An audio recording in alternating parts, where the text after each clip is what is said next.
Olá, galera, voltando aqui, bom dia. Caiu a conexão, me desculpem, não sei o que aconteceu aqui. Então, estarei voltando aqui, já passando aqui algumas informações. Vamos ver se o pessoal consegue entrar novamente, né? Deu esse pequeno probleminha aqui com o nosso encontro. Então vamos lá, vou estar iniciando então novamente, né? Nós estaremos falando sobre musicoterapia e autismo pelas próximas semanas. Estarei abordando aqui sobre a parte histórica hoje, né? Nós conversaremos sobre o percurso histórico, onde tudo começou, onde a música começou a ser usada, né? As primeiras práticas em diversos lugares do mundo e também aqui no Brasil, né? Antes de mais nada, gostaria de estar me apresentando aqui a vocês, para quem não me conhece, né? Um pouquinho da minha experiência. Sou a Nilza, sou bacharel em terapia. Eu tive o meu primeiro contato ali, né? Então, há 15 anos, então, venho conhecendo um pouquinho mais. Oi, Vivi. Eu não sei o que está acontecendo, a internet está bem ruim, né? Vocês estão conseguindo ouvir? Puderem me dar um oizinho? Não sei se melhorou agora. Então tá bom. Eu vou continuar falando aqui, qualquer coisa vocês me avisem aqui pelo chat, tá bom? Então tá bom, obrigada, Angélica. Gente, então vamos lá. Bom dia, que bom te ver aqui. Mãos na massa, tá? Pegue aí o seu papel que eu vou estar falando, né? Vou estar apontando algumas datas aqui, informações importantes. Obrigada, Carol. Estou utilizando a internet móvel. A internet Wi-Fi aqui resolveu que não quer funcionar. Então vamos lá, gente. Começando então, tá? Então vamos lá. A musicoterapia aplicada ao autismo, ela possui uma história juntamente com o início da musicoterapia, com a carreira da musicoterapia, né? Então, lá na década de 50, lá na década de 40, né? Nós tivemos os primeiros musicoterapeutas que começaram a trabalhar com a musicoterapia aplicada ao autismo. Sempre digo assim, né, nessas informações, quando eu vou falar, que quando nós estamos falando de um lugar específico, pode ser que exista outros lugares do mundo, outras partes, outros países, no qual outros profissionais também estariam iniciando as suas pesquisas e a sua prática clínica na sua área. Porém, gente, vale ressaltar que nessa época, década de 40, década de 50, os meios de comunicação eram totalmente diferentes do que nós temos hoje. Então, naquele período, não tinha assim, o acesso à televisão, né? Nós não tínhamos telefone, né, de forma acessível, internet, muito menos, né? Então, o que a gente diz?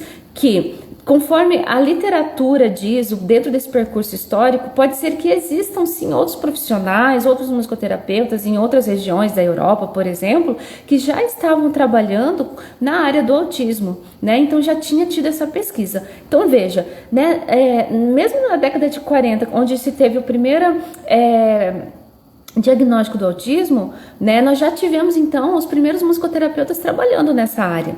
Tá? Então nós já temos esses relatos acontecendo aí. Outra questão, né? Ali na década de 50, então, onde a musicoterapia começou a se organizada, a musicoterapia começou a ter muitos estudos, começou a ter algumas pesquisas científicas, né? Foi lançado então o National Association of Music Therapy, né? Foi feita a primeira Associação Nacional de Musicoterapia nos Estados Unidos. Então, a partir disso que nós temos assim uma grande quantidade de informações sobre a parte dessa história da musicoterapia no autismo. Ainda, gente, dentro dessa década de 50, ali no ano de 58, né, foi realizada então, foi criada na Inglaterra a Society of Music Therapy and Remedial Music, né, que foi a Sociedade Britânica de Musicoterapia. Depois foi mudado esse nome para British Society of Music Therapy, tá? Então, nós temos aqui dois dois caminhos muito importantes que foram traçados e onde a história da musicoterapia no autismo aconteceu, né? Iniciou-se nos Estados Unidos, onde nós temos os relatos, e também na Inglaterra, tá? Foram essas duas associações que sistematizaram nesse período, né, os atendimentos com pessoas autistas também, tá? E como que esses musicoterapeutas, eles trabalhavam, né, nesse início? Como é que era a prática clínica desses profissionais? Pessoal, eles tiravam atividades da educação musical e adaptavam para o uso na musicoterapia, tá? Então existe esse paralelo ali, né, entre a musicoterapia e a educação musical. Essas atividades eram adaptadas principalmente em diversos aspectos comportamentais, né, no qual poderiam ser trabalhados as necessidades, né, a autonomia, as questões que precisavam ser desenvolvidas ali com as pessoas autistas, né? E quando eu falo em pessoas autistas, eu não estou me referindo somente a crianças. Existia também, né, o atendimento com criança, mas nesse período já se trabalhava com adultos, né, com adolescentes e também com adultos, tá? Ali na década de 60, então nós tivemos o Stevens e o Clark, tá? Esses dois musicoterapeutas, eles começaram a testar, né, a eficiência da musicoterapia no tratamento de pessoas autistas, tá? Então esses foram as primeiras pessoas a trabalhar, inclusive, com a musicoterapia comportamental, né? Nós achamos que o Clifford Madsen, ele foi o precursor dentro desse modelo em que nós utilizamos muito dentro da prática clínica no autismo, mas o Stevens e o Clark foram de extrema importância para que esse trabalho pudesse acontecer, tá? Gente, nessa mesma década ali de 60, onde foram trabalhadas essas eficácias na prática clínica, o Madsen, que é o Clifford Madsen, ele publicou então o seu primeiro artigo, tá? No qual ele fala com o título Uma abordagem comportamental para a musicoterapia. Então ele sim foi a primeira pessoa que sistematizou essa abordagem no tratamento do autismo, né? E iniciou esse trabalho, tá? Ali no ano de 1964, então, né? O Paul Nordhoff fez a sua primeira publicação da musicoterapia, né, no tratamento do autismo. Então, assim, nós podemos observar que durante o mesmo período, muitos profissionais, muitos musicoterapeutas já estavam trabalhando, né, já estavam realizando a sua prática clínica no tratamento, para desenvolver essas potencialidades. Tá? Então nós tivemos ali, vamos revisar, o Clifford Madsen, né, o Clark e o Stevens antes, depois nós já tivemos acesso ao Paul Nordhoff, no qual fez a sua primeira publicação ali no ano de 1964, no Journal of Music Therapy, tá?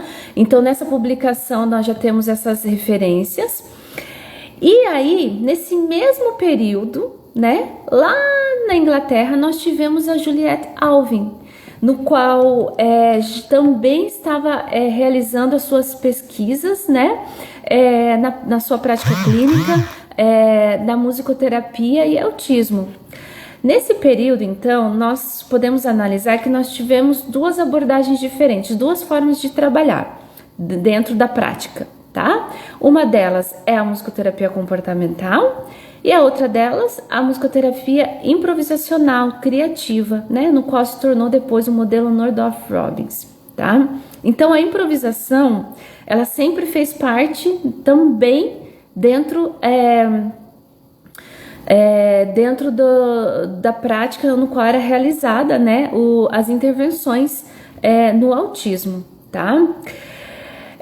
A Juliette Alvin, além de, né, trabalhar com os seus artigos, ela também publicou o seu livro, né, no qual foi intitulado Music Therapy for the Handicap of Children, né, que trabalhou então com as crianças, e ela é uma pessoa assim uma musicoterapeuta que trouxe muitas referências para nós, e nós muitas vezes esquecemos de colocá-la, né, dentro dos nossos estudos, na nossa prática, dentro dos nossos estudos como profissional, né? Muitas vezes nós pensamos muito só na musicoterapia comportamental, do Clifford Manson, ou nós abordamos muita parte do Nordorf Robbins, e nós acabamos, né, esquecendo ali da Juliette, que foi assim de extrema importância, né, nesse processo histórico ali da musicoterapia aplicada ao autismo,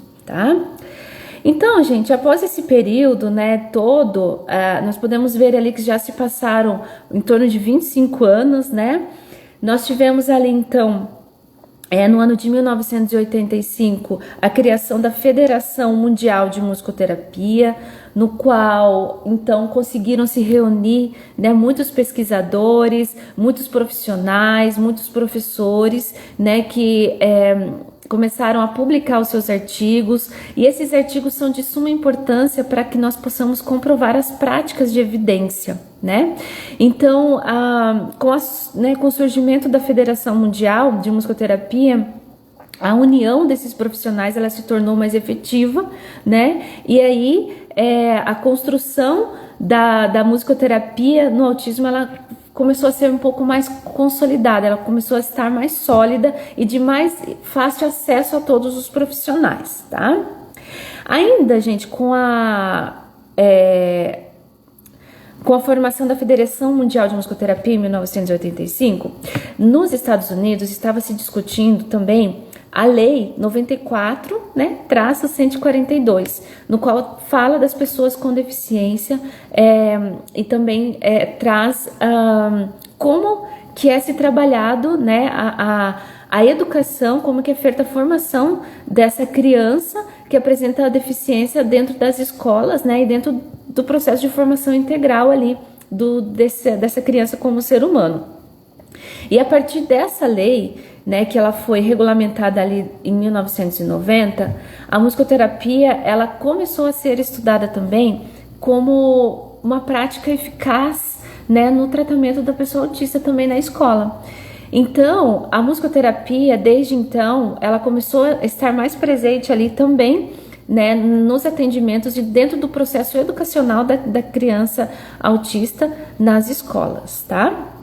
Nesse mesmo período ali, na década de 80, nós tivemos também o Roland Benison, né, que é um argentino, no qual trabalhou-se e trouxe também muita prática, né, muito estudo da musicoterapia aplicada ao autismo. Depois, ali em 1984, o Michael Taut, né, que descreveu todo o modelo da musicoterapia neurológica, ele fez um protocolo sistematizando todo o processo de tratamento na pessoa autista, tá? Então, é algo que é feito desde muito tempo atrás. E aí, gente, chegando aqui no Brasil, né? Como que isso chegou aqui até nós, tá? Eu fiz muitas pesquisas, né, sobre como que a musicoterapia foi, né, aplicada aqui no autismo no nosso país.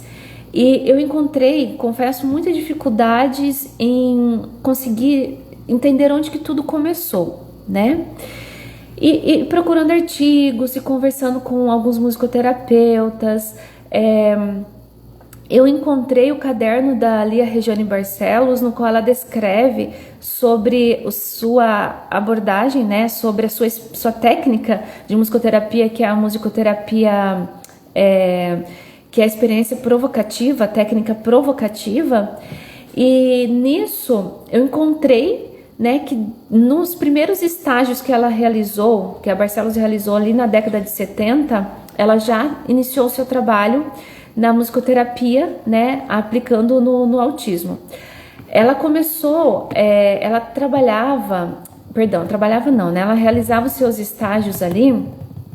Deixa eu só ver aqui minhas anotações para eu não falar o nome errado aqui para vocês, tá? Ela iniciou ali na década de 70 na Associação Brasileira Beneficente de Reabilitação. Só um minutinho.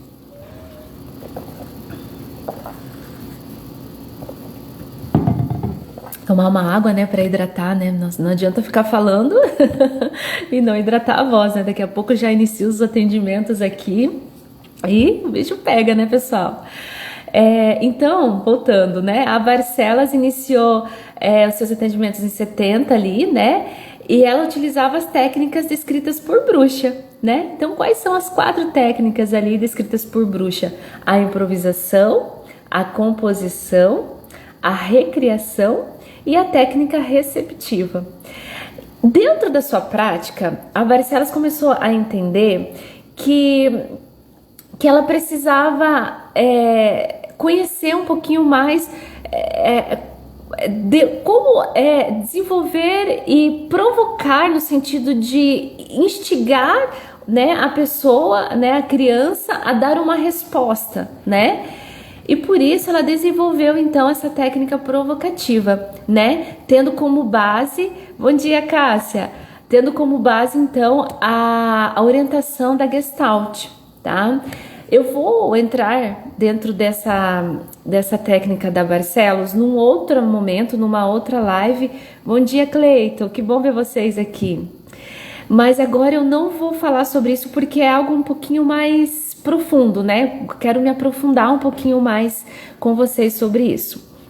Então, gente, outro artigo que eu encontrei, né, que fala sobre como que a musicoterapia chegou aqui no Brasil, né?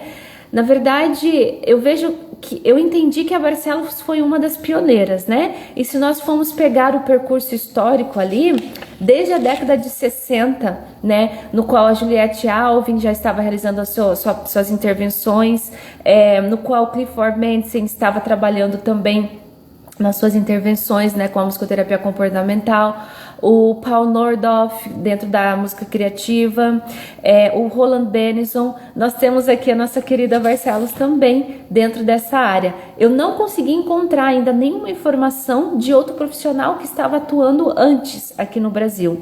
Se por acaso alguém souber e conhecer, pode trazer essa informação aqui para nós. Eu acho que é de suma importância, tá? Então, assim, gente, voltando, né? O André Brandalize, que é um musicoterapeuta brasileiro também, ele estudou, né, com o Paul Nordhoff, ele é formado, né, dentro do modelo Nordhoff-Robbins, trabalha com a musicoterapia criativa, músico-centrada. Bom dia, Adri! Bom dia, Oséias! Nossa, o pessoal veio mesmo! Tô bem feliz de ver vocês aqui, tá? Então, o André, ele publicou um artigo ali no ano de 2013. Olha só como a gente precisa, pessoal, fazer mais pesquisa, né? Desde 2013 a gente não tem um levantamento de uma revisão sistemática da musicoterapia aplicada em pessoas autistas aqui no Brasil. Então a gente precisa, né, trabalhar, então, estudar, né, trabalhar e escrever sobre isso, né? Então, o Brandalize, nesse artigo, ele fez uma revisão sistemática, né? E foram encontrados artigos escritos dentro da sua revisão a partir de 1998, né? Então, olha só. Em 1964, foi criado o Journal of Music Therapy, né? O Jornal da Musicoterapia. A Juliette Alvin lançou seu primeiro livro em 1965 falando sobre musicoterapia e autismo. Na década de 40, nos Estados Unidos, começou-se a ter as primeiras práticas clínicas na musicoterapia, né, da musicoterapia aplicada ao autismo. A Lia Rejane só começou a falar, eu só encontrei informação da Lia Rejane Barcelos que, na prática, na década de 70. Nós já temos um gap ali bem grande, né, de 40 a 70, se a gente for pensar. E artigos escritos a partir de 1998. Vocês entenderam como nós estamos um pouquinho atrás em relação a isso? Né? E aí, gente, falta muita, né? Tem muita coisa que precisa ser estudada, que a gente precisa trabalhar nisso, né? Nós temos ali, então, depois, o que eu encontrei depois desses artigos, né? Em 2011, o Gustavo Gattino que é uma grande referência de musicoterapeuta brasileiro, trouxe as suas primeiras contribuições aqui, né, com alguns artigos também, e o primeiro livro escrito em 2015, né? Então, assim, nós temos muito que galgar aqui, né, dentro da nossa pesquisa. Eu vejo que nós estamos vivendo um dos momentos históricos, né, na parte prática. Nós estamos vivenciando agora isso, juntamente inclusive com a regulamentação, mas falta muito para escrevermos, falta pesquisa, tá? A prática, ela está muito boa, né? A prática, ela está linda. Nós vemos musicoterapeutas atuando no Brasil inteiro, nós vemos musicoterapeutas trabalhando dentro das experiências musicais, sabendo reconhecer, sabendo usá-las, trabalhando em diversos modelos, mas nós não vemos pesquisa, nós não temos muitos artigos, né? Muitos artigos, muitos livros que trazem sobre o tema da musicoterapia e autismo, né? Existem sim alguns estudos sobre música e autismo, que não são escritos por musicoterapeutas, tá? Então é uma reflexão que eu vou encerrar aqui esse momento com vocês hoje, trazendo essa reflexão, né? Instigando, né, a nós mesmos, né? Até eu digo a mim também, a escrever, né? Nós precisamos colocar no papel aquilo que nós estamos realizando na prática, tá? Para que nós possamos também deixar um legado aí para o futuro, para que nós possamos saber onde estudar, saber onde pesquisar e o que está acontecendo aqui. Não temos também aqui no Brasil um estudo sobre como que o autismo, né, iniciou-se aqui, no sentido assim, como que foram os primeiros diagnósticos, como tem sido, né, as primeiras práticas. Nós usamos como referência toda a base do que acontece nos Estados Unidos. Então, quando a gente fala assim, hoje, a cada 36 crianças que nascem, uma criança vai ser autista, no Brasil nós não sabemos, né? Essa referência é dos estudos realizados nos Estados Unidos. Tá? Então, assim, nós precisamos nos dedicar à área estudar. E foi por isso que eu vi que eu precisava estar aqui, né, expondo a minha cara aqui com vocês, para que a gente pudesse juntos praticar, e a gente pudesse juntos iniciar essas pesquisas, tá bom? Eu não vou deixar aberto para pergunta hoje, né, porque o nosso tempo já está acabando, né? Mas eu queria agradecer a vocês aqui, né, que estão aqui comigo, né, nessa manhã. Semana que vem eu vou continuar falando sobre musicoterapia e autismo, e eu vou trazer um artigo para que nós possamos discutir sobre habilidades sociais, tá? Então nós vamos estar falando sobre musicoterapia e autismo e habilidades sociais.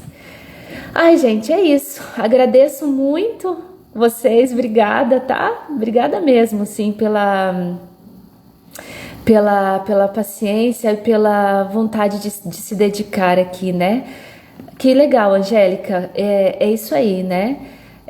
Tem que estudar, né? A gente precisa, o dinheiro não é tudo, a gente às vezes, né, quer abraçar tudo, mas a gente precisa dedicar esse tempo de estudo, tá? Obrigada, Zéias, obrigada, Bruno, tenha um dia abençoado aí, tá? Obrigada, Cleiton. E vocês podem entrar no grupo da comunidade, tá bom? Para estar ali conosco, vamos discutir um pouquinho ali, tá? Depois sobre o que nós conversamos hoje. E eu vou salvar a live aqui, mas depois eu vou estar excluindo do Instagram e colocando no YouTube para que a gente possa também estar lá, tá? Vou estar colocando no YouTube da Amari mesmo, amari.musicoterapia. Beijo pra vocês, gente. Boa semana. Tchau, tchau. Obrigada. Amém, amém, Cleiton. Tchau, tchau.